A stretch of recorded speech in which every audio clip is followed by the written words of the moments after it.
തീർച്ചയായും ഇത് നമ്മുടെ രാജ്യത്തെ ഫെഡറൽ തത്വങ്ങൾക്ക് വിരുദ്ധമായിട്ടുള്ള ഒരു റെഗുലേഷനാണ് എന്നുള്ളത് സംശയരഹിതമായ കാര്യമാണ്.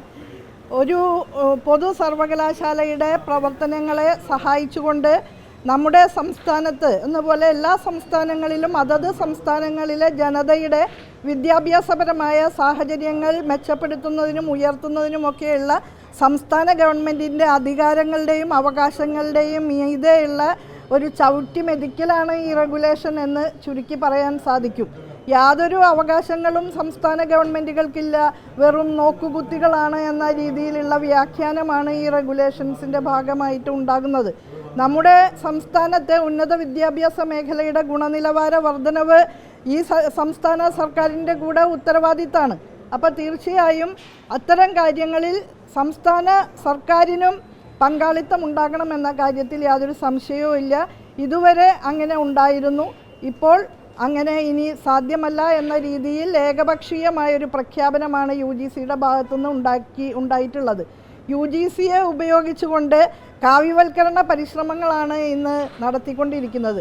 വലിയ രീതിയിലുള്ള ഏകീകരണം അല്ലെങ്കിൽ വലിയ രീതിയിലുള്ള ധ്രുവീകരണവും നമ്മുടെ വിദ്യാഭ്യാസ മേഖലയിൽ സൃഷ്ടിക്കുകയാണ്. ഒരു മോണോലിത്തിക് കാറ്റഗറി ആയിട്ട് ഇന്ത്യയെ ആകെ രൂപീകരിച്ചെടുക്കുക എന്നുള്ളതാണ് ഇപ്പോൾ കണ്ടുവരുന്ന കാര്യം. കഴിയാവുന്ന എല്ലാ മാർഗേണയും ഇതിനെതിരായിട്ടുള്ള പ്രതിഷേധം പ്രകടമാക്കും. നിയമപരമായും നമ്മുടെ അവകാശം സ്ഥാപിച്ചു കിട്ടുന്നതിനുള്ള നീക്കങ്ങൾ സംസ്ഥാന ഗവൺമെൻറ്റിൻ്റെ ഭാഗത്തു നിന്ന് ഉണ്ടാകും. ഇപ്പോൾ സംസ്ഥാന ഗവൺമെൻറ് നിയമസഭയ്ക്കകത്ത് ഏകാഭിപ്രായത്തിൽ പാസാക്കിയ ഒരു ബില്ല് സംബന്ധിച്ച് എന്താണ് ഇവിടെ ചാൻസലർ എന്ന ചുമതല നിർവഹിച്ചിരുന്ന വ്യക്തി എങ്ങനെയാണ് അതിനെ കൈകാര്യം ചെയ്തത് എന്ന് എല്ലാവർക്കും അറിയാലോ. ഒരുപാട് കാലം, 1 വർഷത്തിലേറെ കാലം അതിൽ അടയിരുന്നതിന് ശേഷം അവസാനം നിയമ പോരാട്ടത്തിൻ്റെ ഭാഗമായിട്ട് തൻ്റെ നിലപാടിനെതിരായിട്ട് കോടതിയിൽ നിന്ന് വിധി പ്രസ്താവന ഉണ്ടായ സാഹചര്യത്തിലാണ് അത് പെട്ടെന്ന് പ്രസിഡൻറ്റിനെ അയച്ചു കൊടുത്തത്. അപ്പോൾ ആ നിലയിലൊക്കെ വളരെ എല്ലാവർക്കും മനസ്സിലാകുന്ന രീതിയിൽ തന്നെ ഈ ഏകപക്ഷീയമായിട്ടുള്ള സ്വേച്ഛാധിപത്യപരമായിട്ടുള്ള നടപ്പാക്കലുകൾ ഉന്നത വിദ്യാമേഖലയിലും ഞങ്ങൾ മുന്നോട്ട് കൊണ്ടുപോകുമെന്ന ധിക്കാരപരമായ ഒരു പ്രഖ്യാപനമായി മാത്രമേ നമുക്കിതിനെ കാണാൻ സാധിക്കുകയുള്ളൂ. UGC യഥാർത്ഥത്തിൽ മാർഗനിർദ്ദേശം മാത്രം നൽകേണ്ട ഒരു സംവിധാനമായിട്ടാണ് വിഭാവനം ചെയ്യപ്പെട്ടിട്ടുള്ളത്.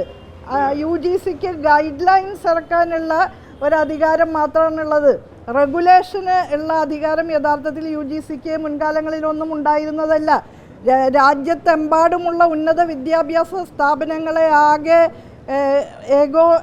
ഏകീകരിക്കുക എന്ന് പറഞ്ഞാൽ നമ്മുടെ നാടിൻ്റെ വൈവിധ്യങ്ങളോടും വ്യത്യസ്തതകളോടും അതിൻ്റെ ബഹുസ്വരതയോടുമുള്ള വലിയ വെല്ലുവിളി കൂടിയാണ്. അതിനെ ആ അർത്ഥത്തിൽ തന്നെ നമ്മൾ മനസ്സിലാക്കേണ്ടതുണ്ട്. തീർച്ചയായും ഇത് അമിതാധികാര കേന്ദ്രീകരണത്തിൻ്റെ ഭാഗമായിട്ടാണ്.